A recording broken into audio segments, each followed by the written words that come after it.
Say hi to Facebook and YouTube. We are live on Facebook and YouTube, and I will play the theme music, and we will let everybody in from the waiting room momentarily.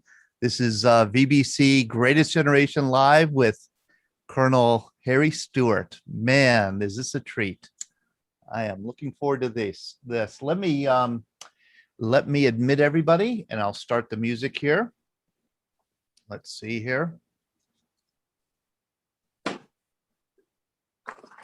This is called Big Band Entertainment.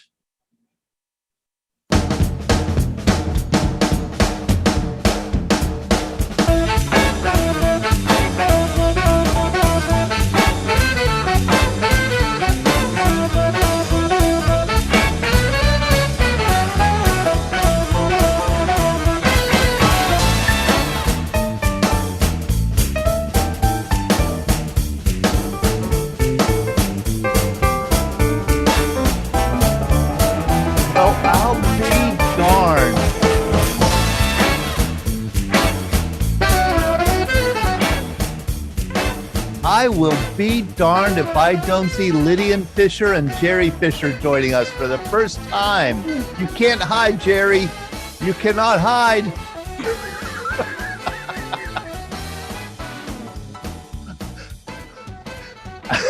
This is great. Jerry used to correspond with me.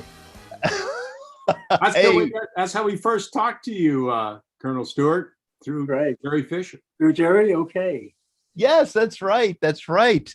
Jerry Fisher joining us. Oh, is that a treat?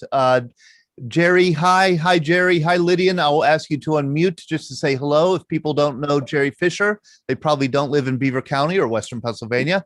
Jerry is a very active veteran, and his wife Lydian does all the work, but Jerry takes some credit, and they are very, very active in the veterans community here in Western Pennsylvania. I didn't even know he had a telephone, let alone a device that could get him on Zoom. Thank you for joining us, Jerry and Lydian, and thank you especially. Hi, Lydian. Todd. Yeah. Volume. Can we increase the volume somehow?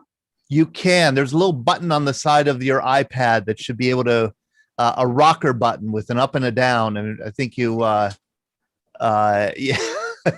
Yes, I know. Beth Ruschel says Jerry is on Zoom. Oh my gosh. Yeah.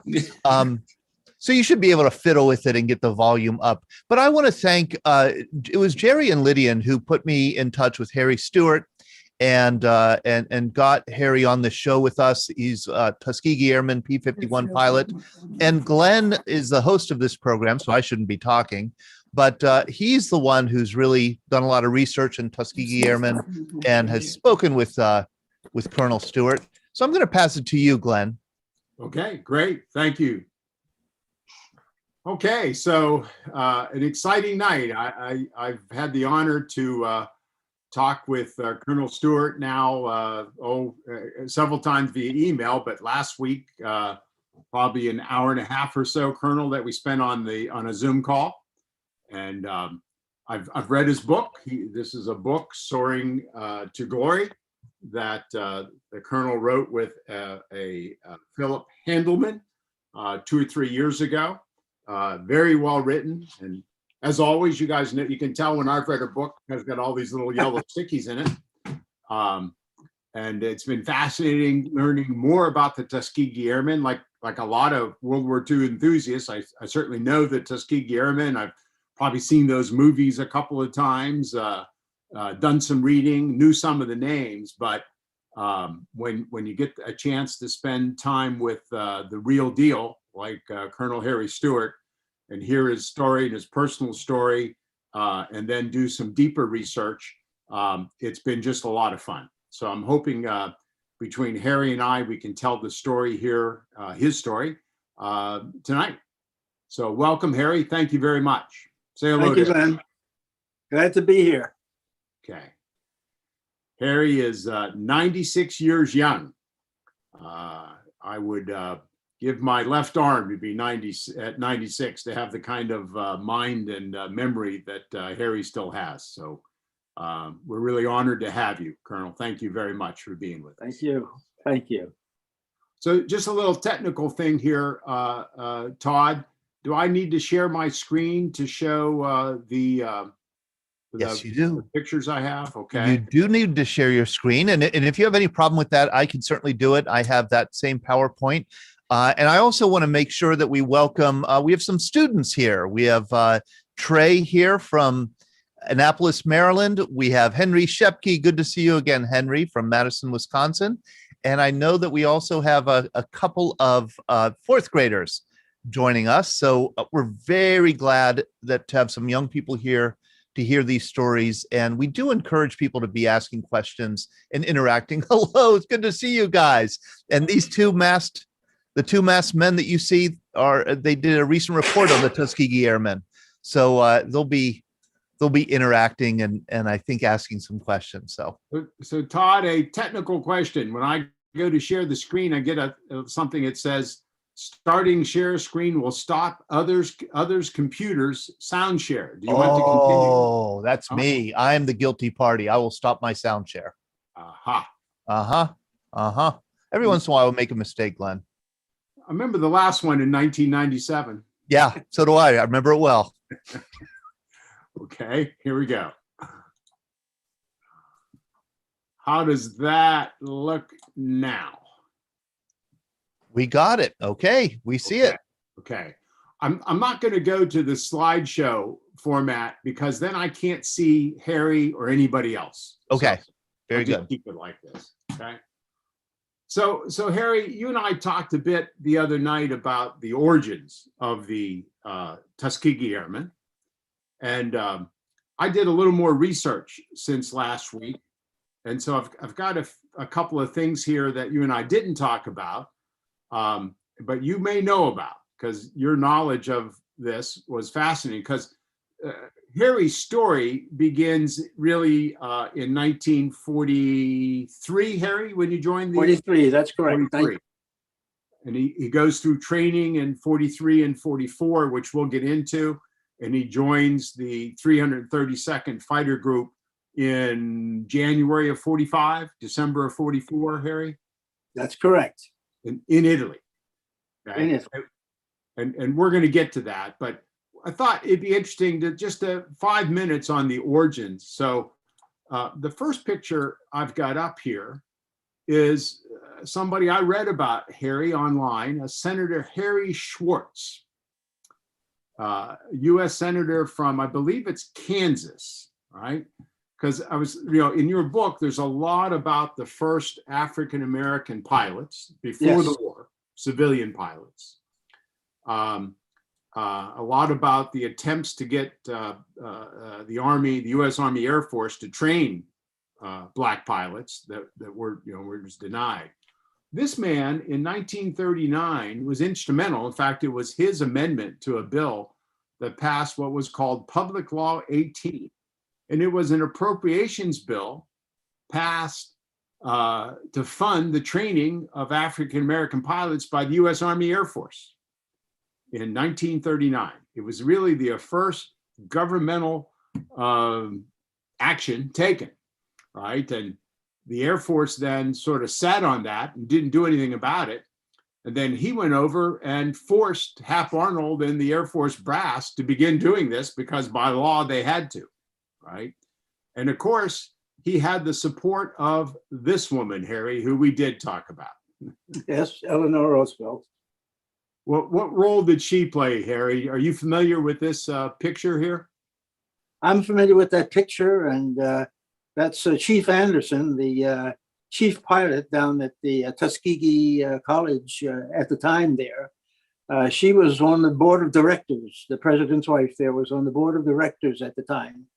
And she was, during her time down there, the few days that she was spending as a board member, someone asked her if she'd like to take a ride in an airplane with one of their pilots there.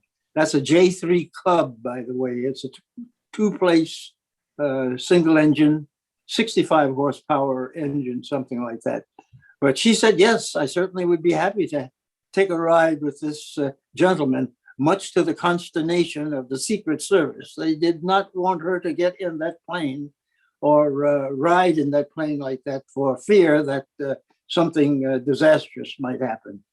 But anyway, she had what she said was a delightful flight, and she thought that Chief Anderson handled the plane very well, and she went back and told her husband, Franklin D., that why I flew with this African-American Negro pilot, and he seemed to do just a fine job there, and I don't see why we can't have training for Air Force or Air Corps training for Black Americans.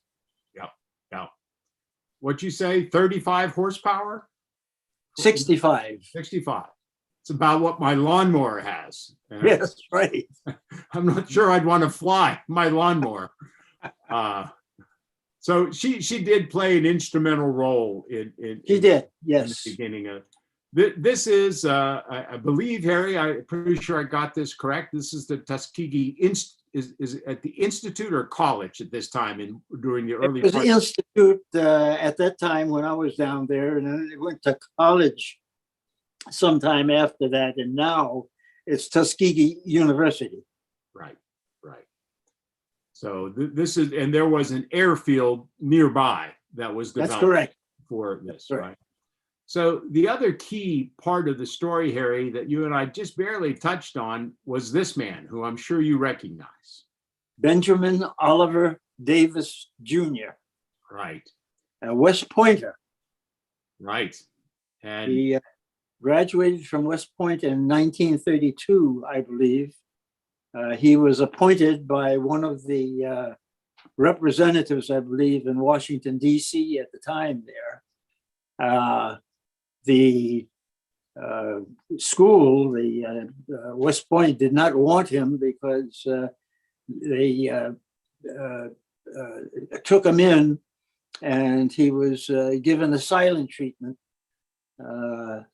absolute loneliness that he suffered from the standpoint is he roomed alone, and he ate alone, and in 4 years going through that, he still managed to graduate something like 35 in his class of something like 200 or something like that. Yeah. I forget the exact number. his father was the first African-American Black general in the U.S. Army. That's correct. He was appointed as a general. I don't know by whom at the time there, but yes, he was. He was a general officer, and he was bent on having his son, Benjamin Oliver Jr. there, go to West Point. Right. I think that without him, without General Davis here, this Davis, the junior, I don't think that the 332nd Fighter Group would have been a success. I don't Right. think. We're going to talk about that in just a second here, Harry, and the role that he played to Yes. save it and then to continue to make it a success, right? Correct. That's correct. So this is so the what was then the 99th Fighter Squadron, right? So it's squadron with how many planes in a squadron at that time, Harry? 13, Let's say about 25, I think. 25 in a squadron. Right. And then the fighter group is made up of 3 or 4 squadrons. So That's correct. they started with the smaller unit of fighter squadron. And the first training started taking place in early 1942, Harry, or earlier than that? 1941. And The training. the first class was designated as class 42C, which meant that they would be graduating in 1942, but they started the training in June of 41. So this is an officer, a Major James Ellison. I'm not sure what his role was at Tuskegee, but all of the training officers were white and the command officers were white at first. Yes, right? yes. So this Ellison was one of the first commanders of down at Tuskegee on the airfield. Okay. So this is him inspecting the first class of cadets. And you might notice here a African-American officer saluting him back. That's, let me get this name right, Lieutenant Mac Ross. Yes, yes, Mac Ross, he was killed overseas, I believe, and he was in the first class, I believe, that graduated. There were 13 applicants in the first class, trainees in the first class, and of that 13, 5 graduated, and one of those 5 was Mac Ross. All right, he became the commander, I understand, of the 100th Fighter Squadron, and then was killed in action. That's correct. This plane in the background, Harry, do you recognize it? Was that one of the trainers that you trained on? The basic trainer by the designation is BT-13. Right. It was made by DeVolti Corporation. It was a 2-seater plane and all metal. It had a fixed landing gear and it had a 2-speed propeller on it, and it had a 450 horsepower Pratt & Whitney engine. A lot more powerful than that Piper Cub thing with A lot more powerful, but there was just one before that, and the Piper Cub was really not the first plane as designated for training of the pilots. The first plane that they flew was the Boeing Stearman, and that plane was something like 175 horsepower engine. It was a bi-wing, upper and lower wing, and a 2-seater like the BT-13 there. But that was the first plane in the cadet training that that one would fly. And then the second plane would be in the basic phase of flying, which was the one we were looking at with the 450 horsepower engine, and that's the Volti BT-13. Right. The last plane, the final plane that you flew in advance prior to graduation would be the North American AT-6. That had a 650 horsepower engine. It had retractable landing gear and also a constant speed propeller. It was tantamount to a fighter plane. Uh-huh. So let me go back here now, look at this slide. So enough cadets graduate, the 99th is formed. I imagine he was Captain or Major Davis at that time, becomes the commander of the 99th. Finally, they are deployed to North Africa in April of 1943. That's correct. And they begin operations in North Africa, and then they move to Sicily in 43, early 44. And I think the first victory for the 99th was maybe June or July of 43. First time one of the pilots shot down a German fighter, right? That's correct. So at this time, they are one squadron in a fighter group. The fighter group, the rest of the fighter group are white Americans. Is that correct? Right. Yes. And they're commanded, the fighter group is commanded by a white American. That's correct. Right, right. So the squadron fights for, the better part of 6 or 7 months and seems to do well. But what happens, and this is the part I learned about, Harry, it's in the book a little bit, but then I went into further research. There was a report filed in the fall of 43 that called into question the continued combat deployment of the 99th. And the 332nd was about ready to be deployed, but question as to whether it should be held back, right? Here's where I had this. It was July 2nd that Charles Hall had the first victory against a German fighter. So these negative assessments come back to DC through the Army Air Force top brass. Hap Arnold, the head of the Army Air Force at that time, reads these things, recommends recalling the 99th. The whole question of whether the 99th and 332nd fighter group would continue was really a big question. They called back then, I think, Major Davis. This is a picture of him, not as a major, clearly as a two-star general. So probably in the 1950s in his Pentagon office. The reason I put this picture up is because when I first saw it and had read the story about this, I recognized immediately what they talked about being his deadly stare. Yes, I mean, it frightens me to look at the man. I know it frightened me too. I had that stare in person, and it wilted me. I can imagine so. So the long and short of it is, Davis comes back, and without going into all the details, which aren't necessary, he wins the day. He convinces the top Army brass, some of the civilian War Department senior people, that the 99th fought just as well as any other squadron in North Africa and Sicily. And then to top it all off, in early January of 44, the 99th scored a dozen kills in support of the Anzio landings.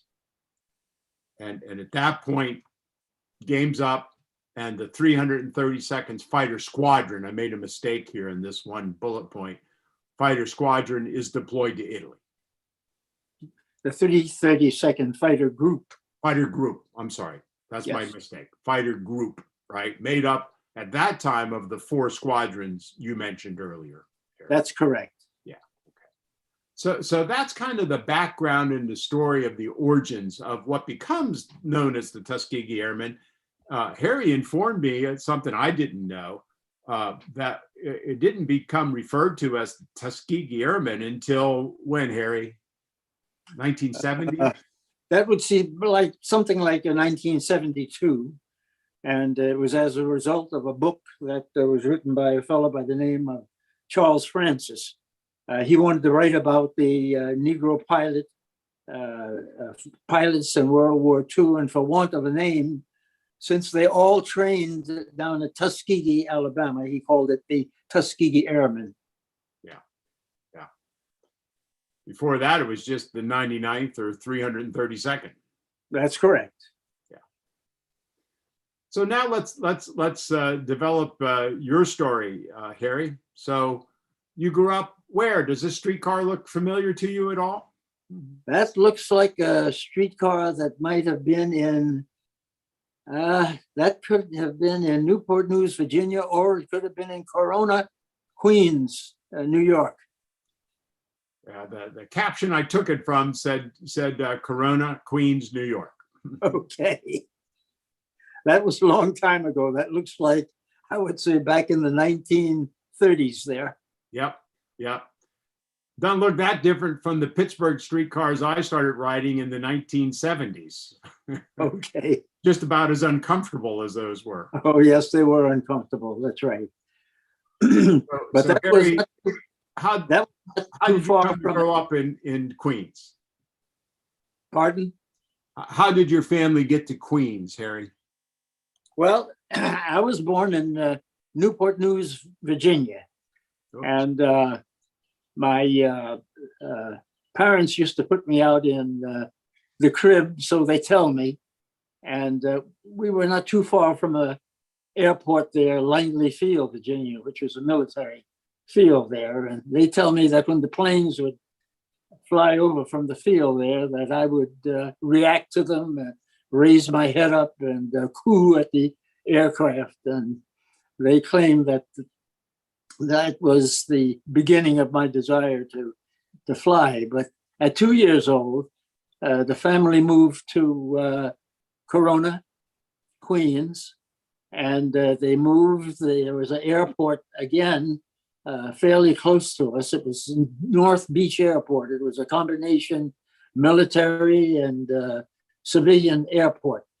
In 1939, the airport was rededicated and it was named LaGuardia Airport. And that's the same LaGuardia Airport that we have there today in New York. So Harry taught me that the other day. I did not know that previously it had been North Beach. I've spent out of my 68 years, I think I've spent 50 of them in LaGuardia Airport waiting for planes. So I have fond memories, but Harry has even more. And this is a photo you sent me, Harry, of you at North Beach the day it turned into, was dedicated as LaGuardia Airport. Is that right? I believe that was October, I believe, of 1939. And that's when they dedicated Fiorello LaGuardia, who was the mayor at the time there, and they named the field after him, LaGuardia Airport. And I was walking through the airport, looking at the ceremonies there, and I came by this DC-3, which was being repainted at the time, and I think it was being repainted as TWA, Trans World Airlines. But anyway, somebody snapped this picture of me there. I can't remember who it was, but that's one of the first planes that flew from the airport there, the DC-3. So Harry, you're at this point, you're 1939, you were what, 15 or 16? Something like that, born 1924, from, I guess, yeah, somewhere around there, 16, I guess, 15. So how is it then that you made it to the U.S. Army Air Force? Tell us that. Tell us what you had to overcome relative to your leg and the story you told me about your leg. The leg, you say? Leg, yes, your leg. Yeah. At 4 years old, I came down with a heavy fever one night, and the fever was high enough where my parents took me to the hospital there. And the next morning, when I woke up, I went to get out of bed, and I was limping. And the diagnosis was poliomyelitis at that time there. And it affected my right leg. I was fitted with some crutches, but being just a busy kid there, I sort of threw away the crutches, and I just managed to pull that leg around. And after just rigorous exercises and jumping around like a kid, the leg managed to start to heal itself. It never completely healed because it was about 2 inches in circumference, smaller than my left leg. And I had no response from the Achilles tendon as far as that test they give you with the hammer, where they hammer on the tendon and your leg jumps there. So how did you pass the physical, Harry? And if you couldn't respond to the kick in the knee? I faked it. And what had happened was that the doctor came in, and I was saying, gee, I hope he doesn't notice this leg is slightly smaller there. And he took the mallet there, and he whacked me on my Achilles tendon. And as far as I was concerned, I couldn't feel any reaction there, but I purposely kicked my leg up and almost kicked the doctor. So anyway, it was sufficient to convince him that my reflexes were normal, and that was it.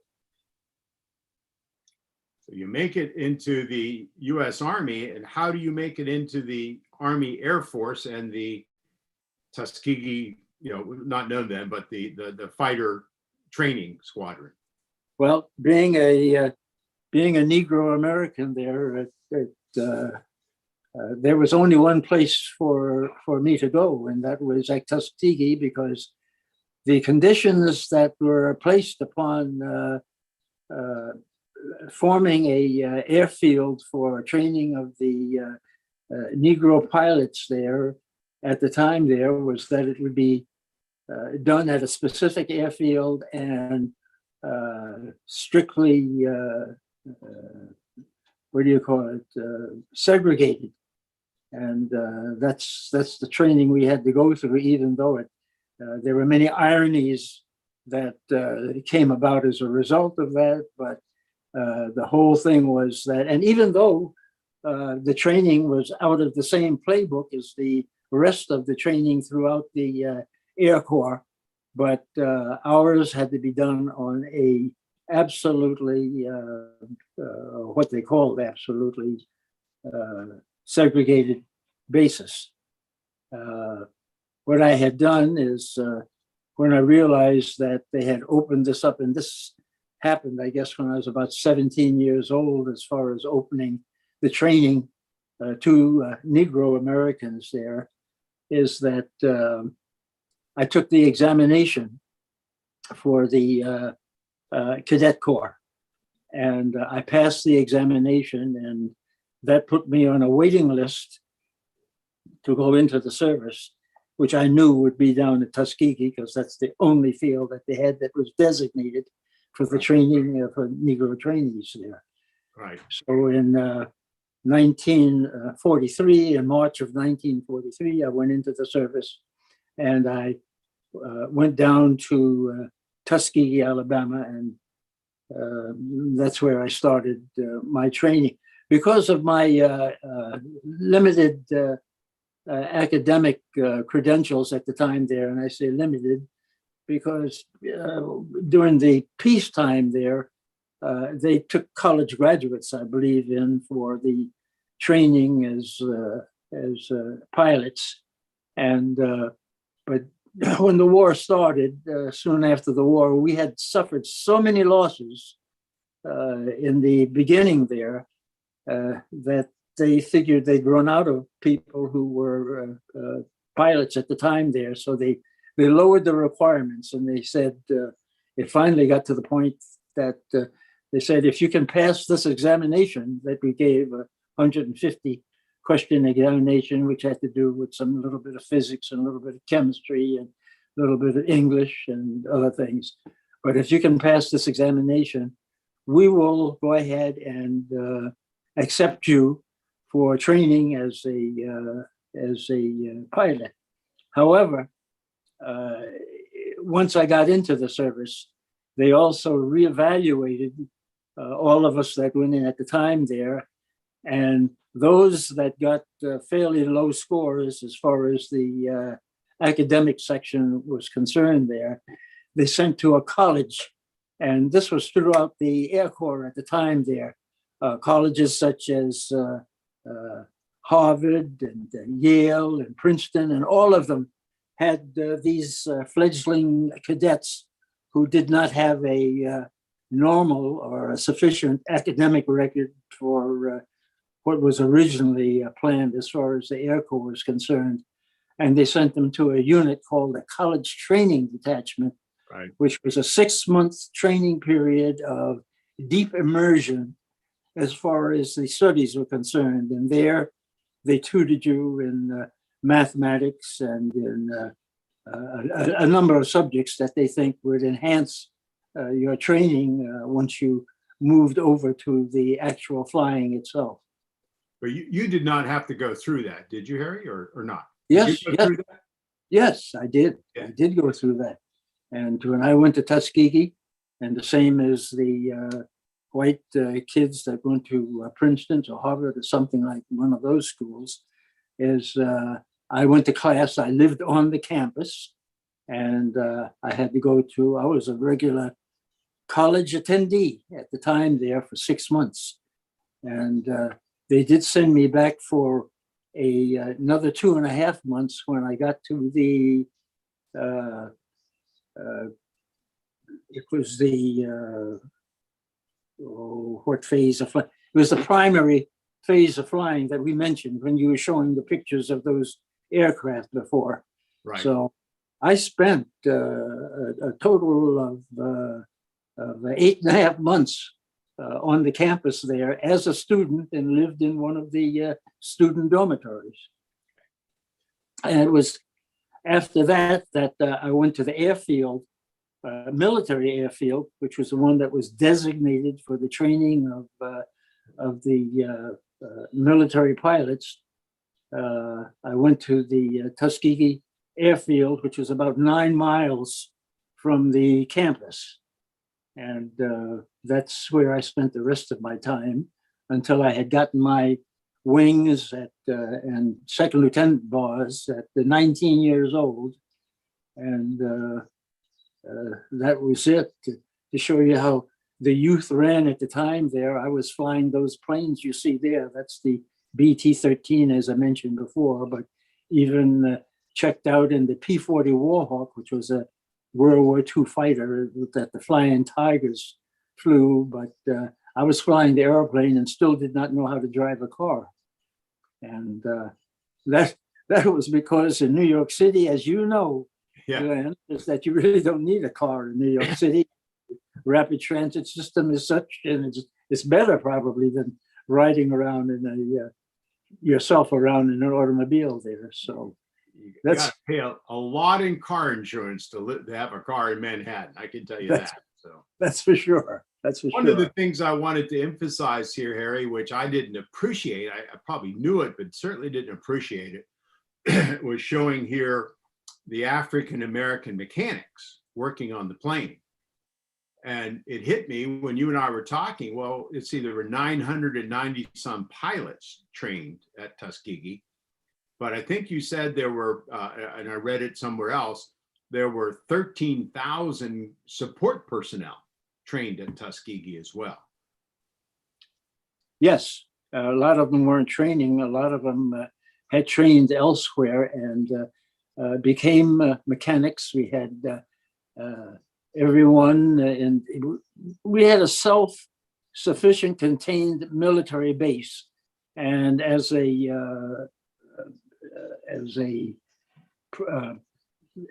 what they found out is an empirical formula that you might use as far as the number of support personnel you need per pilot that was trained. The ratio would be something like maybe 15 to 1.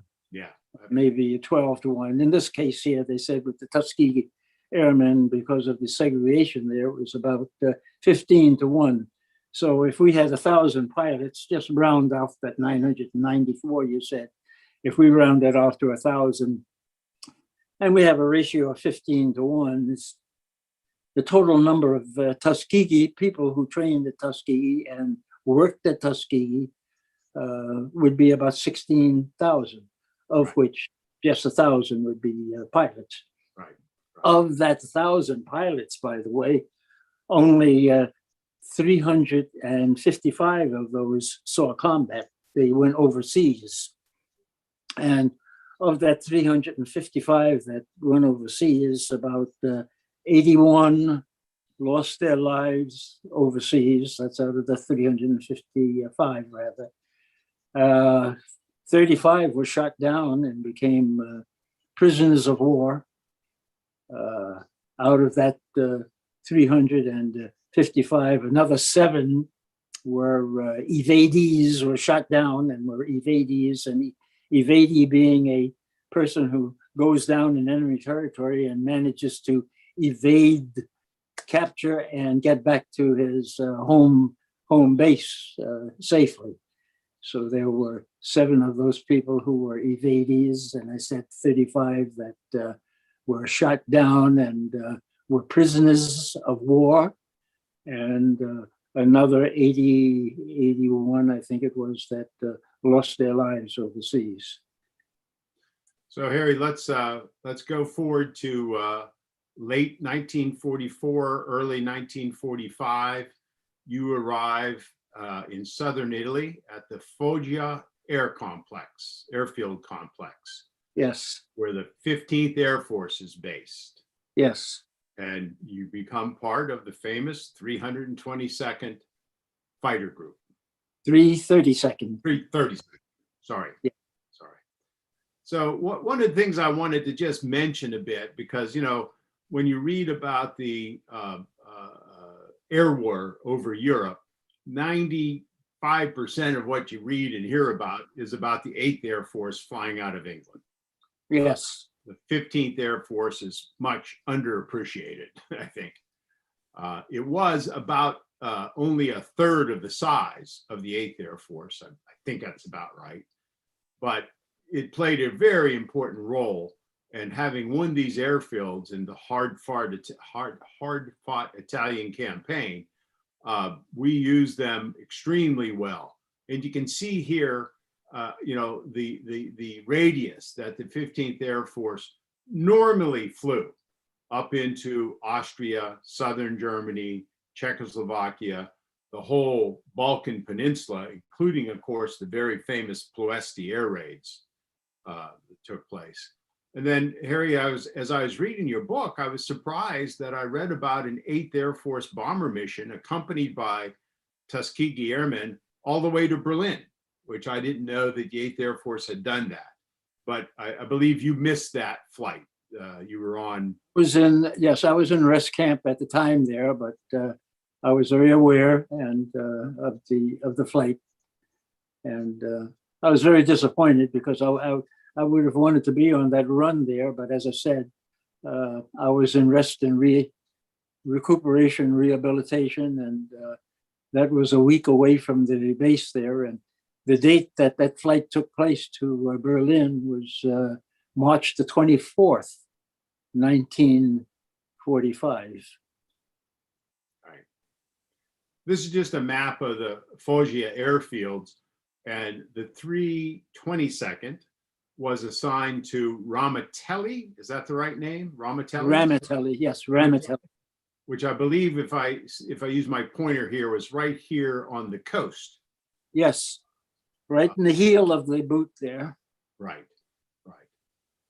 And I just in case anybody thinks that was a fun place to be, I found this picture, Harry. Sunny Italy. Mud. Yes. That's mud. Those are the pilots who are getting ready they're leaving the tent there where they had the personnel equipment there, like the parachutes and some of those things. And they're headed out to their planes there, and you can see them walking through the mud there, and the shoes that they have on, which are fleece-lined boots, they're just full of mud there. And during the wintertime when I was over there, that was the way it was. It was just terrible. Yeah. So you get there and you're assigned to one of these beauties. Yes. What are we looking at there, Harry? Well, that's the P-51D as in dog. And that was a beautiful plane. That's a 1,550 horsepower Rolls-Royce engine in there. And under the wings there, you see, looks like a 75-gallon wing tank. You had one under each wing to take you the long distance for that we usually had to travel there. That wing tank there increased from 75 to 110 gallons under each wing, high octane, for that Berlin mission. You'll notice that the distinguishing mark on the plane there is the red tail. And that red tail was not a pejorative. What it was is that radio silence was a must as far as the missions were concerned there. Didn't want to give away the enemy positions there. So we had what was known as a recognition by sight. And every aircraft, including the fighter planes that they had there, had a distinctive marking which told the fighter group that they belonged to. And this one here, the red markings on the tail said that was the 332nd Fighter Group. And you'll notice that it had a trim tab back on the tail there that looks like it's white. And that meant it was the 301st Fighter Squadron. And then they had the other numbers on there. And these are in some of the insignias that they had. But that was the recognition in the air. And if we should, for some reason, pull up close to one of the bombers or another plane, they could immediately recognize who you are by the coloring of the aircraft. So you fly 46 combat missions. 43. 43. Sorry, Yes. trying to just make the story bigger than it. Okay. Tell us a little bit. What was that like? For those of us, we have some pilots that occasionally are on the program, military pilots, and they might have some feel for it, but certainly us civilians and those of us who weren't around for World War II like you, what was it like to get in this race car of an airplane and escort those hundreds and hundreds of bombers to their target? Well, as you say, it was a race car of an airplane. It was a beautiful airplane, and it was so responsive to the controls there, and it was almost like the rudder pedals became my legs, and the stick became my arms there, and the plane and my own body, they became sort of melded together as one. It was just a beautiful aircraft and handled so nicely. But going back to what was it like to on a mission there, and the missions that we went on, we had, when we first went overseas, there were 4 squadrons, and as I mentioned before, something like 25 aircraft in the squadron there, but actually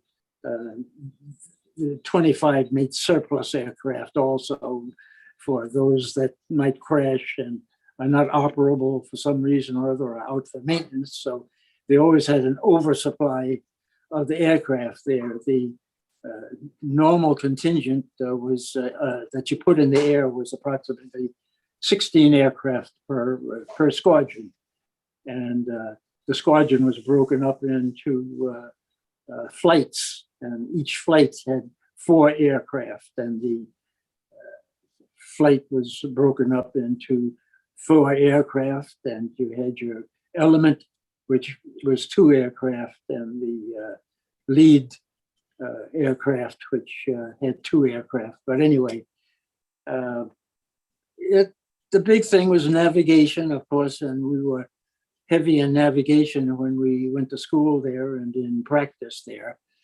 And the idea was to rendezvous with the bombers at some safe spot, and that was all pre-designated where we would rendezvous at. And at the time that you rendezvous there, then you take up a position over the bombers, which would protect them from interdiction from enemy fighters. And that's exactly what we did at the time there. We would approximately fly maybe 1,000 or 1,500 feet above the bomber formation, and we were designated a block of bombers. I can't say how many at the time, but the block of bombers that we were to protect. Since the bombers are so much slower than we would have to maneuver over the bombers in such a way that our ground speed would be the same. Our airspeed would be much higher than those of the bombers, but the ground speed would be the same because we would be doing what's known as S turns over the bombers.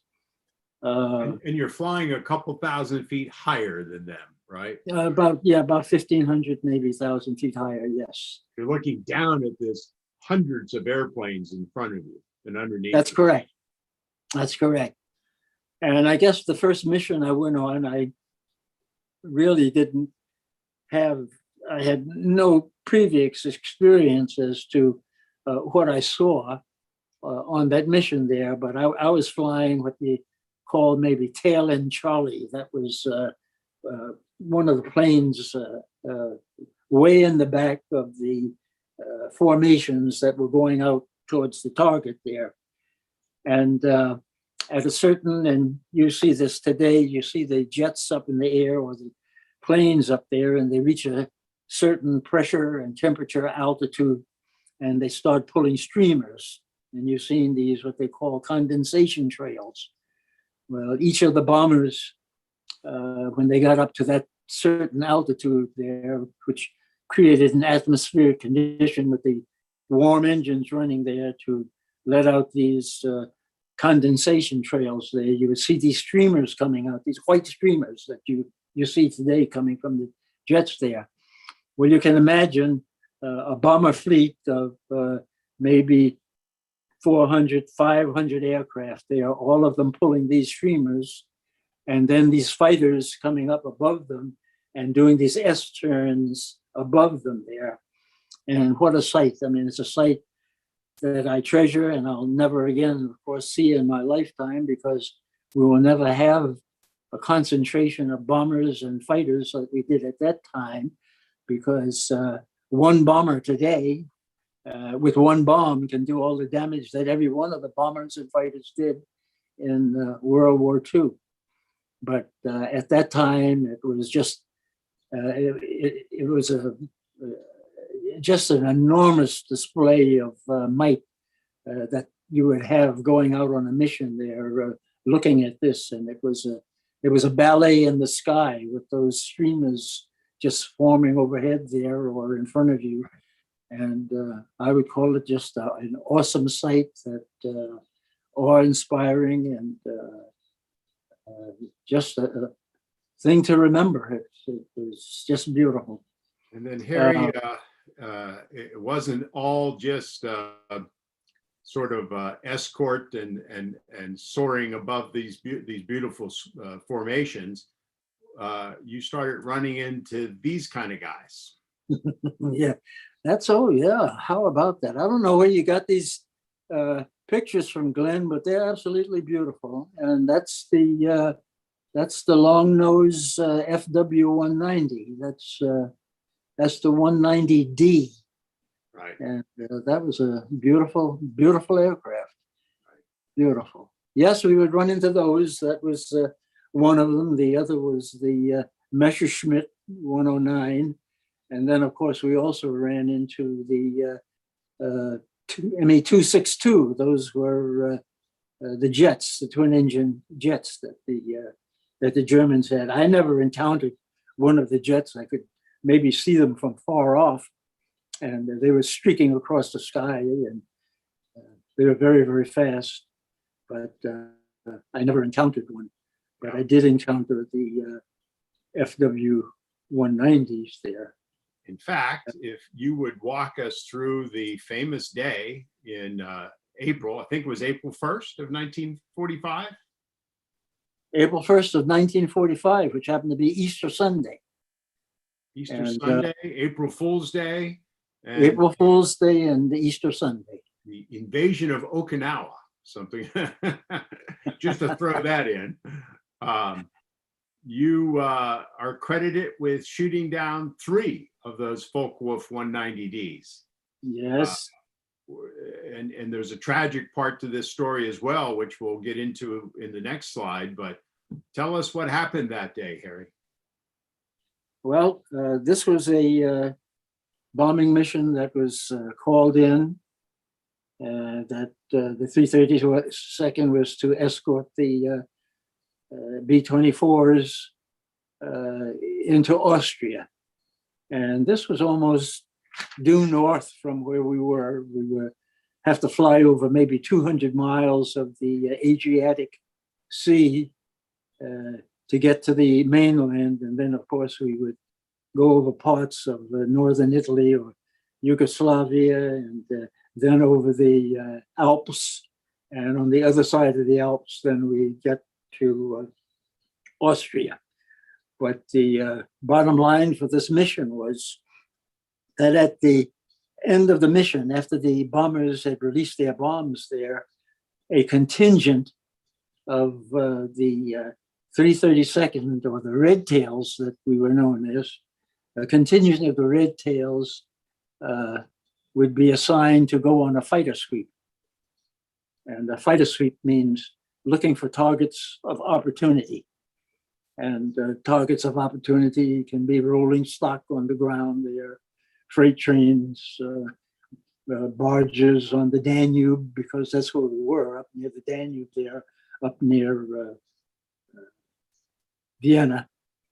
And there were 7 of us in this contingent that was ordered to go on this fighter sweep. We lost one of the members because on the way out on the mission there, he had mechanical trouble and had to turn back. So actually there were 7 of us. And we were looking for trouble, and we found it with running into a horde of These guys. FW-190s. 3 of us 7 got shot down. The first one, his name was James Fisher. He was from Boston, Massachusetts, and he made it back to a island off the, it was like a way station, an island off of Yugoslavia. The name of the island is Viz. And he was able to go ahead and land there safely and get another aircraft to fly across the Adriatic back to his home base there. The second gentleman, who was shot down, and he was killed instantly. He was from Boston, Massachusetts also, and his name was William Armstrong. The third pilot got shot down.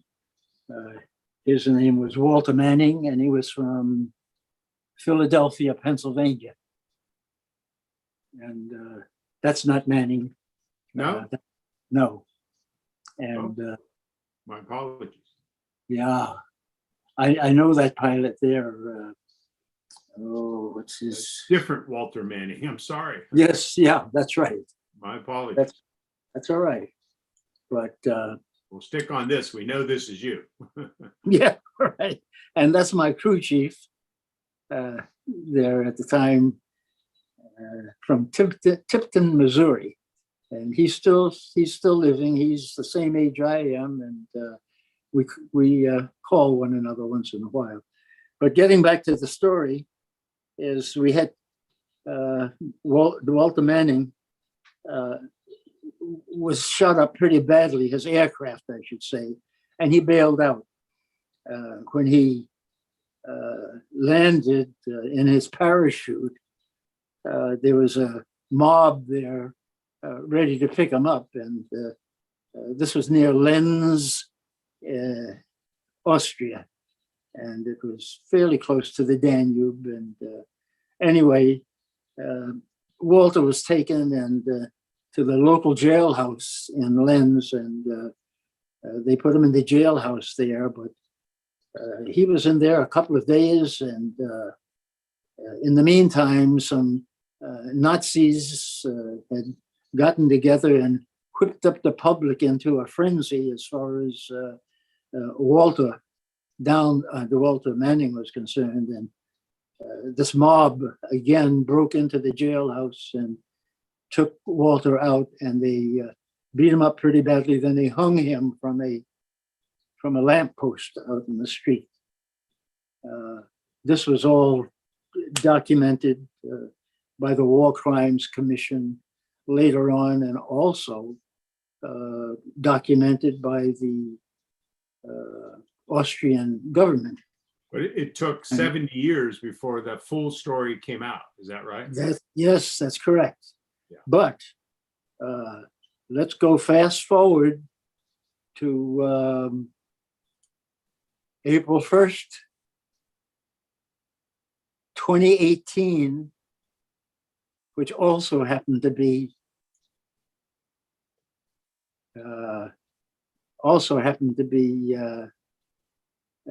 Easter Sunday and April Fool's Day. I was invited by the government, and there you see some of the government officials there. On my right shoulder, that's I think the head of the Air Force there at the time, and in between us there, I think, is the Defense Secretary. But anyway, they invited me to Austria, to where Walter Manning went down, and they were commemorating and honoring his death and his being shot down. And they were trying to amend for what some of the civilians had done as far as lynching him from a lamppost. So it was a beautiful ceremony that they gave for him, and I think they showed great moral courage. I'm talking about the government there to bring this to light and to honor Walter in the way that they did. And this is at the ceremony itself, but there is documented film, video as far as the ceremony itself is concerned. And I don't know if you were able to get your hands on it, but it's quite an impressive ceremony there. What a incredible day in your life. I mean, you're being modest here because the day includes you shooting down 3 FW-190s and winning the Distinguished Air Medal. Do I have that right? Distinguished Air Medal? Distinguished Flying Cross. Excuse me, Distinguished Flying Cross. And then there was also the Air Medal with 6 oak leaf clusters. There we go. Right. I neglected to discuss the fight itself. I was mainly talking about the planes, our planes that got shot down. But I had, at the beginning of this thing, sneaked up behind 2 of the FW-190s and flying in formation there. And I had a non-deflection shot. In other words, there was no pursuit curve or angle that I had to shoot at or anything like that. It was dead on. And I hit the first plane and they were flying pretty close formation. I just changed my sight there and also hit the second plane. So that was it as far as they're concerned. But right around that time, some chasers started coming by me and I happened to look back and here's this 190 on my tail. And I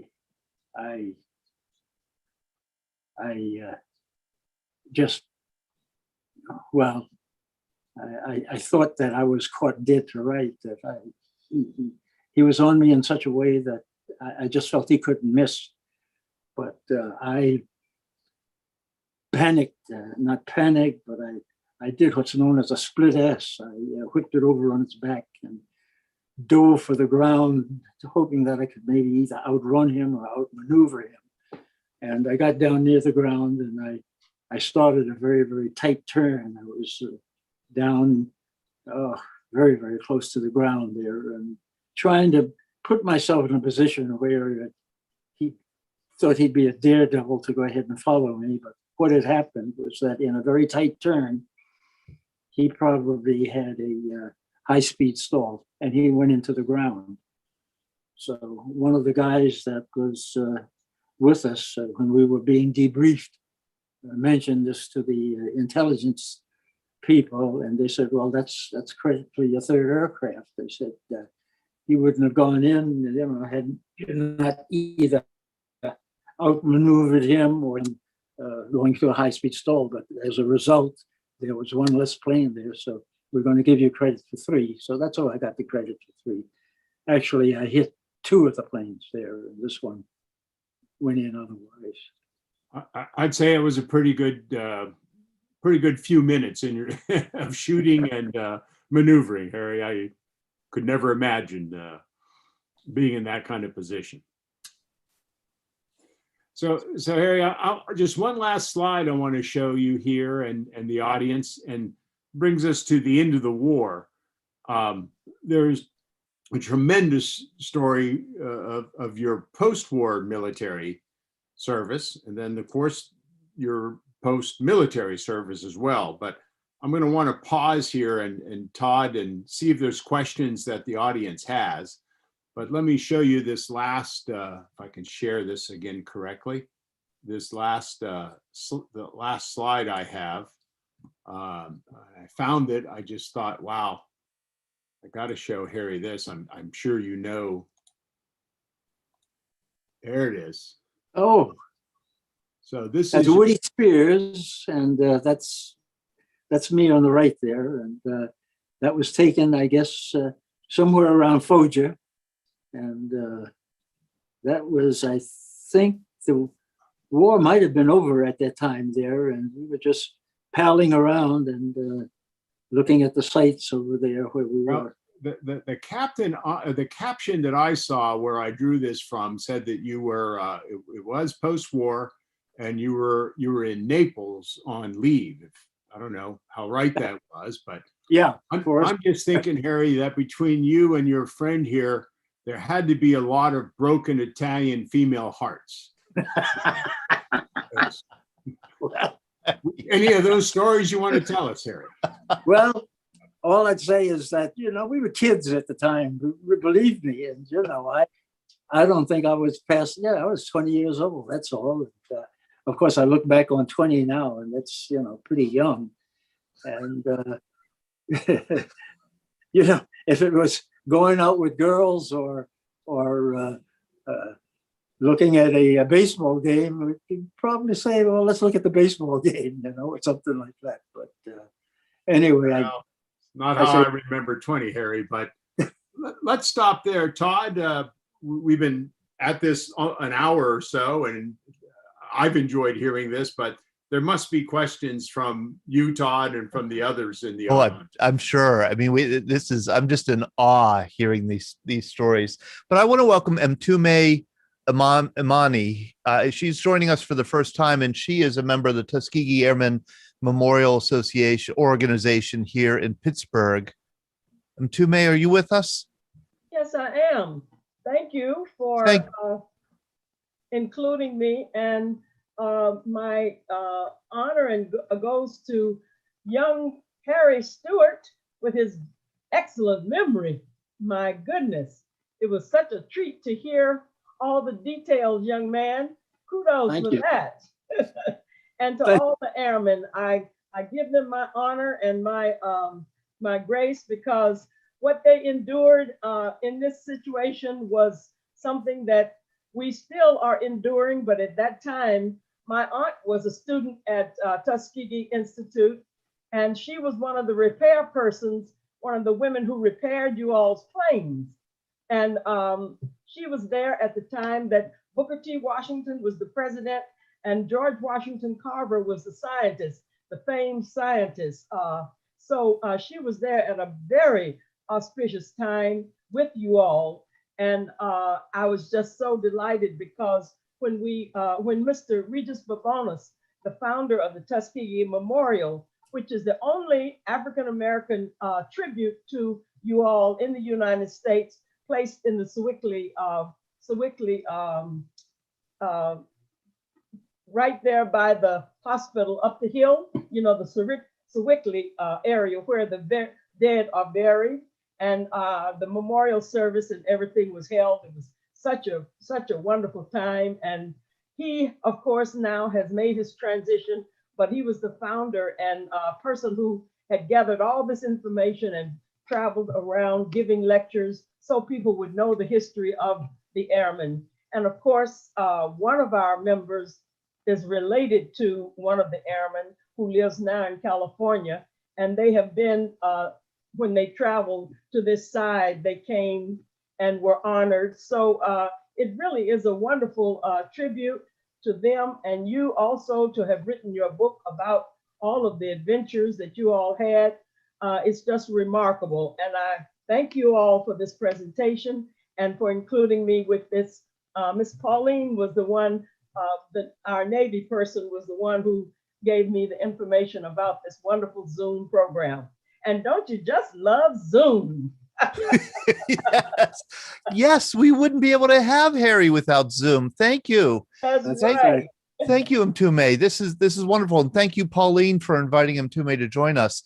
I also want to introduce, we have two fourth grade, I know Trey, we're getting to you, Trey. We will get to you. We have two fourth grade students here, Henry Jerzyk and Graham Smith. And I just want to say hello to them because they did a recent report on Tuskegee Airmen for School. And I was wondering if they had any questions for Harry, or they could deliver the report and then we could grade it. And I mean, geez, wouldn't it have been great to have talked with Harry before you gave the report? So feel free to speak up if you'd like. Trey Berman, or Trey, are you 14, 13? I'm 13. I'm going to be 14 on Monday. So I'm getting there. Happy birthday on Memorial Day. Excellent, Trey. Hoping for some more ships to put on my wall here. Wow, beautiful, beautiful. And Trey, do you have any questions or comments or observations? If people don't know Trey, he is our Wunderkind from Annapolis, and he has been contributing mightily to some of our programs with his deep, deep, deep knowledge of World War II. Trey, what do you have to say?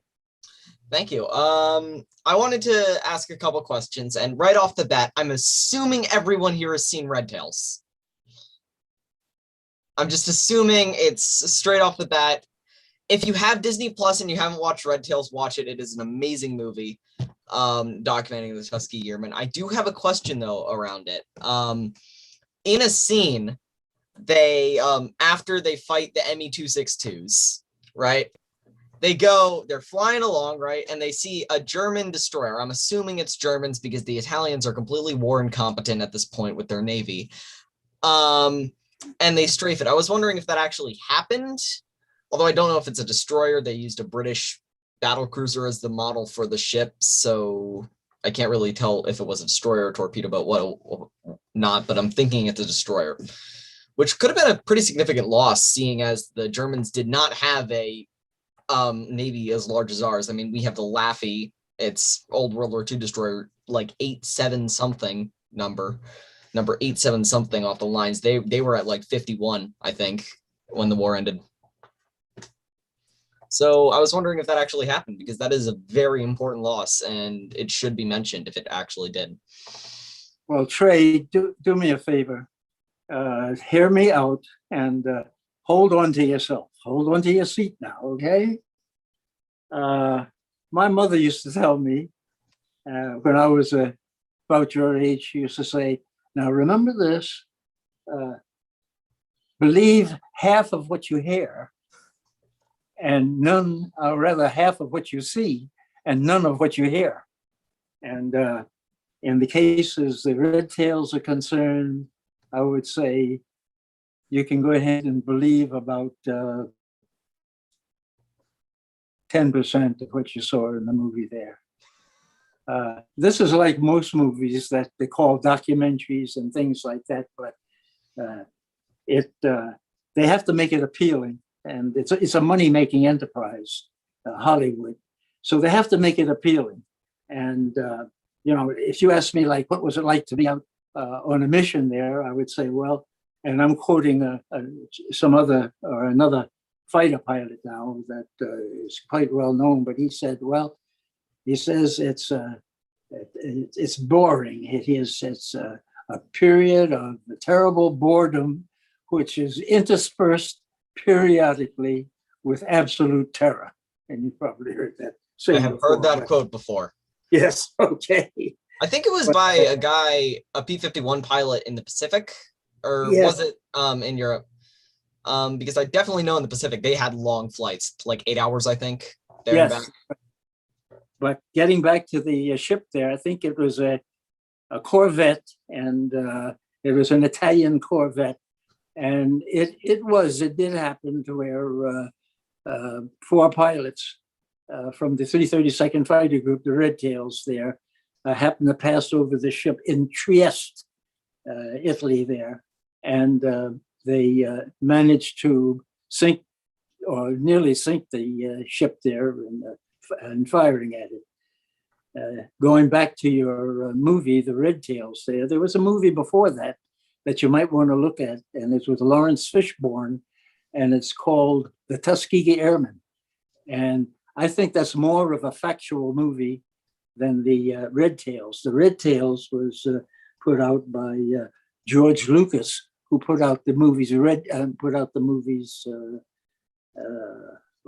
What is it? I forget. But anyway, George Lucas put out that movie, The Red Tails, and a lot of it is fiction as far as some of the maneuvers and things like that is concerned. But I'm not downplaying the movie itself, or those movies itself, because it played a great deal in the history of what's known about the Tuskegee Airmen today.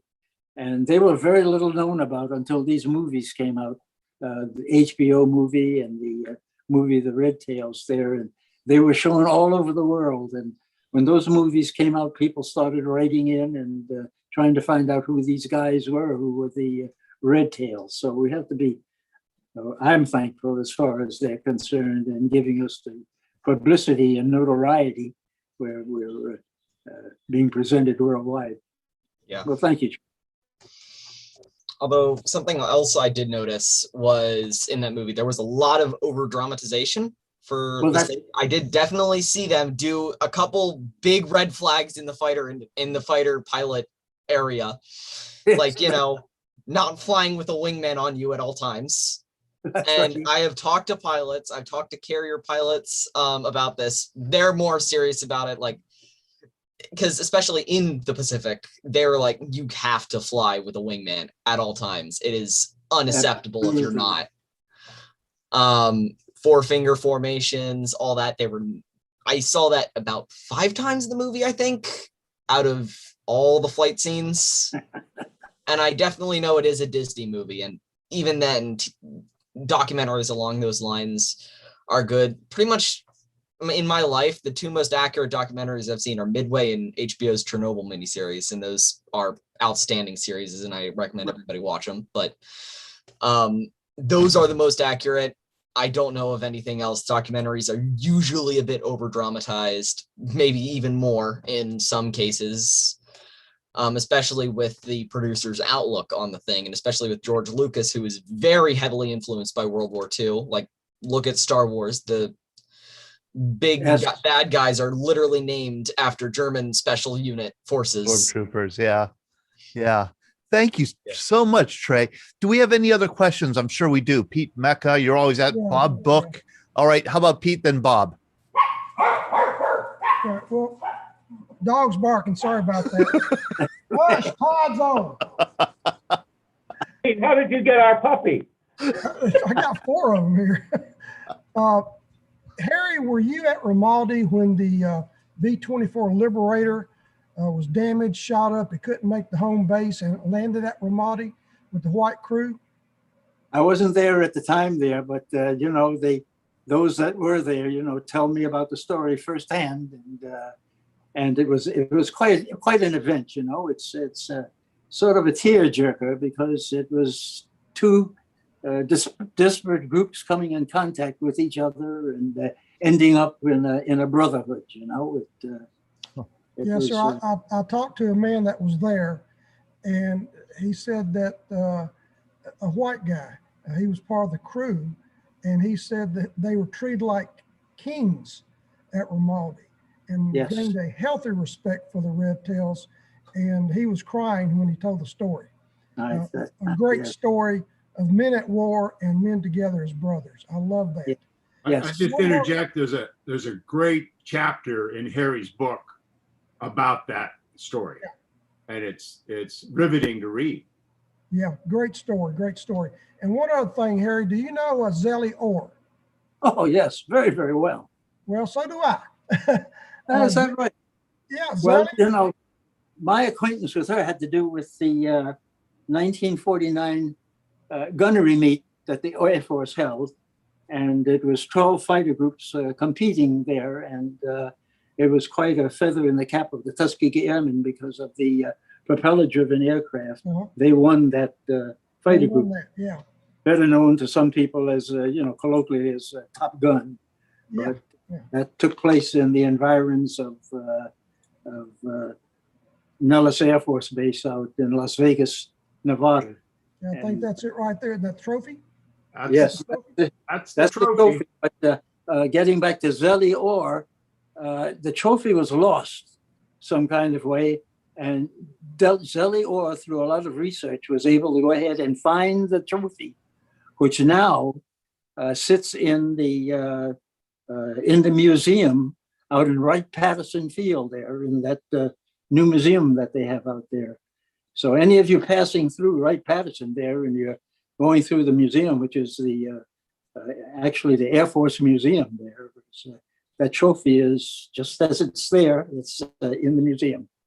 Just for the rest of the audience, Harry, I had explain how you guys won the trophy, because that was part of the post-war story I wanted you to tell. Yes, well, Hoyt Vandenberg, who was commanding general of the Air Force back in late 1948, decided he would like to resurrect the game that they used to play before World War II. And it went by different games, different names, but it was a competition among the fighter groups to go ahead and be awarded or recognized, the winners recognized as being the top of their line for the year that they win the competition there. So Hoyt Vandenberg in late 48 or early 49 said, I would like each of the continental fighter groups, there were 12 of them at the time there, I believe. And he says, I would like the 12 of them to select 3 pilots to represent their group. And they would meet out in the environs of Nevada, out in Frenchman Flats, about 40 miles, I guess, from out in the desert. And they would go through a 10 days of competition involving aerial gunnery at 20,000 feet, aerial gunnery at 10,000 feet, dive bombing, skip bombing, rocketry, and panel gunnery. As I said, over a period. After 10 days of the competition there, the winner was announced, and the winner happened to be the Tuskegee Airmen. It happened to be the Red Tails there. This made me feel real good, because if there was any question at the time, were these guys up to par? Well, that showed they were up to par there. One correction I'd like to make is that the group or the competition was separated by the performance of the aircraft there, in that the jets that were in could not fashion the rockets under their wings there. So they did not compete in that section there. So it was not like apples to apples, it was apples to oranges there. The jet class, there were 7 involved in the jet class, 7 groups or 7 teams. And there were 5 teams as far as the propeller driven was concerned. And that 5 teams were made up of the P-47Ns, which the Tuskegee Airmen flew at that time there, and with the P-51s and with the F-82s. They were a twin P-51.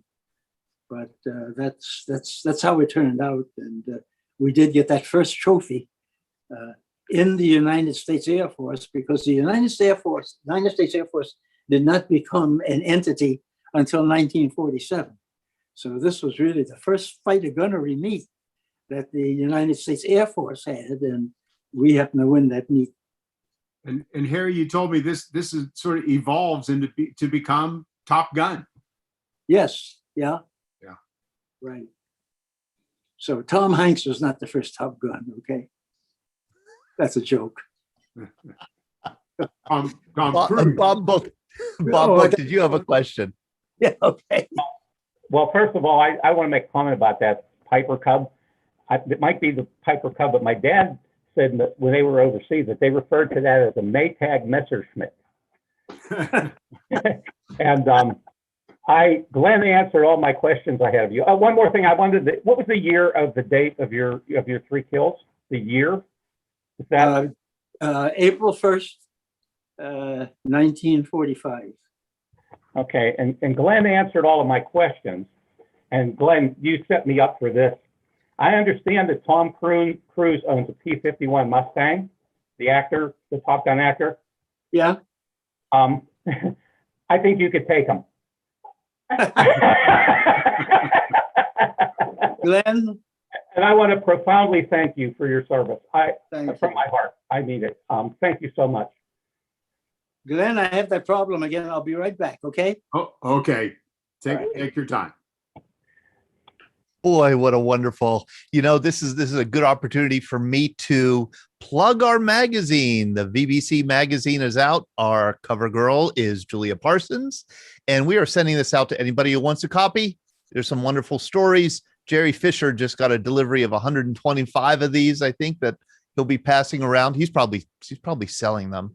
And thank you, Jerry, so much. We get so many people who join us because they picked up one of these at the VA or the doctor's office or the supermarket, and then they learn about us. And so please do, if you haven't gotten this in the mail, would love to put it in the mail. Please do just give us your address. Would love to send you one. Jerry, do you have an announcement or anything you want to make about anything you have coming up? You've got to unmute, Jerry. Get Lydian on it. There she is. Unmute. Better? Are we off or what? Okay, hold on. I've got it. Boy, we are getting terrible feedback. Hold on a second. Okay. No, that's bad. Okay, I'm muting you again. You have two devices open in the same room, and I think that'll cause that feedback. So if you can shut off the audio to Lydian's, maybe. Okay. Anyhow, I'm just so thrilled that Jerry is joining us. Does anybody else have any questions or have any announcement they want to? Hey, Mary. Hey, Todd, how are you? My question actually is for Glenn. Glenn, do you know, is there a way for us to get a book that we could mail to Harry and then get an autograph? Because that would be like the pinnacle collection on my war shelf. Well, you can certainly order his book online. Yeah. I did. Yeah. I don't know. We'd have to figure a way to mail it to Harry. Right. And then I'd stick, another mailer in it for him to send it right back to me, Right. We could arrange that, Mary. We could arrange cool. that. Yeah. I mean, okay, thank you. Yeah, that would be wonderful. Thanks. That'd be terrific. And I've done this before. I Okay. hear it takes 10 Babe Ruths to get one of yours. I'll give you all of my Babe Ruths. He might have been born here, but he was a damn Yankee. That's right. And Mary's a Baltimorean, so Babe Ruth was a Baltimore native. Yep. Any other, Larry Googans, you have to have some kind of comment or question as a fellow pilot. All I can do is, Harry, you make me proud. The amazing thing, I can't remember what I did yesterday. Yeah. I don't, you are so clear in everything that happened.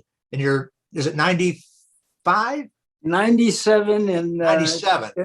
It'll be 97 July 4th. I'm just amazed at the detail. I flew F4s and A10s, and I can't remember hardly anything I did. But it's just a pleasure listening to you. And thank you for what you did. Thank you for what the Red Tails have done. Now, Todd, of course, we had one of the newer Red Tails, and Jerry may be able to tell you more about that we had and dedicated the memorial at Sewickley. So someday, Jerry, if you get Jerry on, he'll talk to you for about 2 hours about that. Hey. But thank you. No, I don't have any questions, but the detail of the battles that you did and what you did is just just awesome. Thank you. Thank you very much. Thank you for what you did. Hey, Jerry, I see you're unmuted. Yeah, they took the rag out of my mouth. Well, listen, you asked about announcements. We are going to have a breakfast out here, finally live in person, face to face, touchy feely, July the 14th in Brighton Township. It's in your magazine. You're going to put it on the email stuff at 2 Mile Run. So yeah, anybody out in the county, get moving. I know people, dozens, I guess, have already mailed you the checks, right? Yes. Okay. Yeah, we probably have 30 reservations for our picnic on Wednesday, July 14th at 2 Mile Run Park in Beaver County, Brighton Township. It'll start at 11 o'clock. We're going to run it as a regular, like one of our regular storytelling programs. We're going to have a catered lunch, picnic lunch, and then we're going to do some veteran stories. And Jerry is really the one who set it up. Well, I just talked with our township manager yesterday. So we're rolling along. We're going to set the tents up Tuesday night and tables and so on and so on. So, yeah. And of course, I put in for good weather. So don't worry about that. He put in for good weather on July 14th. And yeah, we will be getting the word out as we get a little closer to the date, sending out emails, sending out reminders about it. Yeah, we're going to have a nice turnout because, I mean, we're just all of us are so eager to get back together. Do we want to talk about December? Do we want to talk about December? Yeah, sure. Oh, can you hold on a second? I see Beth Ruschel has her hand up. Beth, hang on, Jerry. Hi, Beth. Hi, I just wanted to Mr. Stewart. Yes. Is he still with you? Yes. I just wanted to tell you, my grandpa was a tail gunner in the 766 Squadron of the 461st Bomb Group. Okay. And I have all of his missions from the National Archives photographed. There's like, I don't know, 4,000 pages or something. And Yes. I saw that you escorted on missions because he was there in 45, January, February, March, April, May. He was left in May. But I just wanted to thank you so much for your service and your story and for keeping people like him safe. You know, you saved so many lives up there. Thank you. Thank you. So Beth, if your grandfather hadn't come home, you wouldn't be here, right? I guess not. Yeah. Jeez. So thank you. That is so amazing. That is so amazing. Greg Yost, you have your hand up. Yes, thank you so much. Wow, that was a terrific presentation. One of the best. I echo what everyone said about your memories and your details. And I learned so much more about the actual missions over Europe, how they actually work completely independently of, you know, of which unit was which. The end of the war in Europe, was your unit planning to be deployed to the Pacific? Could you, what stage were you sort of just hanging out in Europe? Were you coming back to the States? Were you planning to go to the Pacific? Just curious more than anything. Yes. The master plan was, you know, it was a segregated unit at the time there. And halfway through the war there, they decided to not only train for fighter pilots, but they would train for fighter pilots. So there was a group formed called the 477th, which was flying B-25 bombers. And the master plan was that at the end of the European war there, is that, yes, the B-25 there, we would go over to Okinawa as a composite group. And that would be the P-47s, the fighter pilots escorting these B-25 bombers, making the runs from Okinawa to Japan.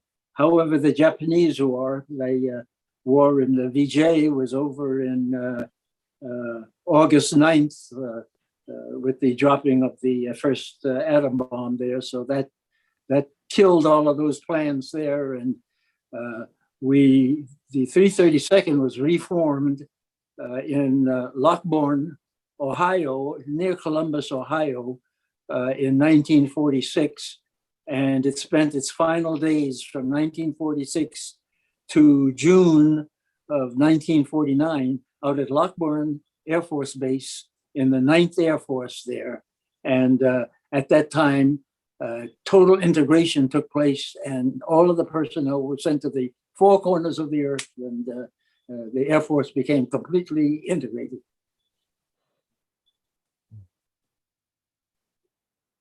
And Harry, I know difficult for you, but in 1949, maybe early 1950, you left the Air Force as the Air Force was downsizing post World War II, correct? Yes, yep, that's right.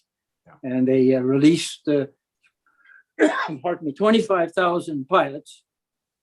And I was in that RIF that they call reduction in force that they had there.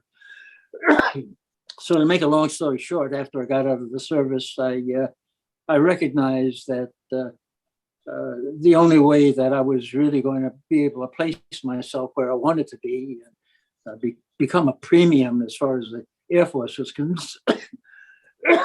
concerned was to go back to school. And I decided that I'd like to go into engineering. So I went to New York University and I got my bachelor's degree in mechanical engineering. But by the time I did that, I became so enamored with the field of mechanical engineering that I had given up all desires to go back in the service again. And I went up the corporate ladder as far as that's concerned. And I want to add something here because Harry's too modest to put it this way, but as intriguing, compelling of a story it is about his war service and what he did in the military for a few years post-war, the story of his life from the time he left the service and earning his engineering degree and becoming part of corporate America and rising to a vice president's job in a large engineering, or I can't remember what kind of company it was, didn't matter, Harry, is just as fascinating, just as admirable, just as honorable as the story of him shooting down 3 German planes. So I've interviewed a lot of people, Harry, lately with the VBC, and before that, a lot of World War II veterans, and you've been one of the most fascinating men I've met. Thank you very much for your time. Thank you, Glenn. Thank you. Oh, that is wonderful. Yes, thank you. Thank you, Harry. Thank you, Glenn, for hosting. Thank you, Harry, for sharing your story with us. And thanks to all of you for being here today. I do want Jerry Fisher to take the floor one more time to let people know about his new plans for a trip to Pearl Harbor for the 80th anniversary of the attack on Pearl Harbor. First week of December this year. Isn't that right, Jerry? Yeah, well, that's right. Yeah, a light bulb came on last December or so. Just as a background, we have buried in Beaver Cemetery a young man whose name is Louis Mosliner, and Louis was about 23 years old. He was definitely the first man from Beaver County to die in Pearl Harbor, standing by his plane at Hickam Field. The first man from Pennsylvania, and we believe like 99.9% the first man to die, period, in the war. So a couple other fellows and myself and my wife and so on, we've been doing a little remembrance for Louis on December the 7th down in the cemetery. I came home after this last one and I said, gee, I have to use my fingers to count. This is 80 years for the attack on Pearl Harbor. I said to Lydian, you want to go to Pearl Harbor? She looked at me, of course, like I was crazy, but well, okay. So I said, well, we'll do. And then I said, why don't we take a bunch of people? Todd's done that. We'll take people. And so here's where I is. A travel agency has worked on it. I got a new number today. We're looking at about $1,600 for the flight over and back and 6 nights in the hotel at Pearl. There's a Pearl Harbor Aviation Museum on the island. I've talked with them. They're going to be doing an event on Saturday the 4th, so we can go to that. We'll go to the Arizona, I hope.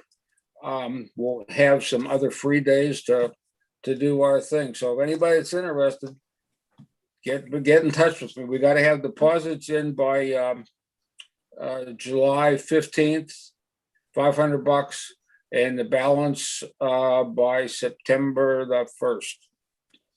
Okay, I think that's that kind of in a nutshell. Jerry, that's great. And we will help get the word out about this trip. I think there's going to be a lot of interest in it. Boy, is that price an excellent price. And maybe we could get Harry Stewart to fly the plane. Maybe. That way I can actually meet him in person. Todd, you could get my mom to do the hula for you. Yes, that's right. Glenn Flickinger's mom is 101, Glenn? 101 was at Pearl Harbor when it was attacked. Right. Yes. Oh, yes. How wonderful. Okay. So Jerry, we will get the word out about the trip. Thank you again, Harry Stewart. Thank you, Glenn. Thanks to all of you for joining us tonight. Have a wonderful Tuesday night. If you're going to be around tomorrow morning at 9 a.m. Eastern, we are going to have the VA Secretary with us, Dennis McDonough, who's going to be answering your questions. So we'll be at the same Zoom meeting if you want to meet Secretary McDonough. Here's a question. What do you call him? Is he called Secretary McDonough? Your Honor? Your Highness? What do I call him when I interact with him? Do I say Secretary McDonough? Todd, Secretary. Todd, Mr. Secretary. Mr. Secretary. Secretary. Mr. Secretary. Todd, try hey dude. See what happens. Dude, wow. Hey, dude. Okay. Mr. Secretary. Okay, that's what I say. All right. Thank you for that pointer. Yeah, that was going to keep me up tonight. All right. I'll see you all tomorrow morning. Take care. Thank you, Harry. Wonderful program. Thank you, Harry. Nice seeing you all. Thanks, Todd. Oh, this was special. Thank you, Harry. Thank you, Harry. Thank you. Wonderful. Thank you so much. Okay. Thank you, Let's Harry. do it. Bye.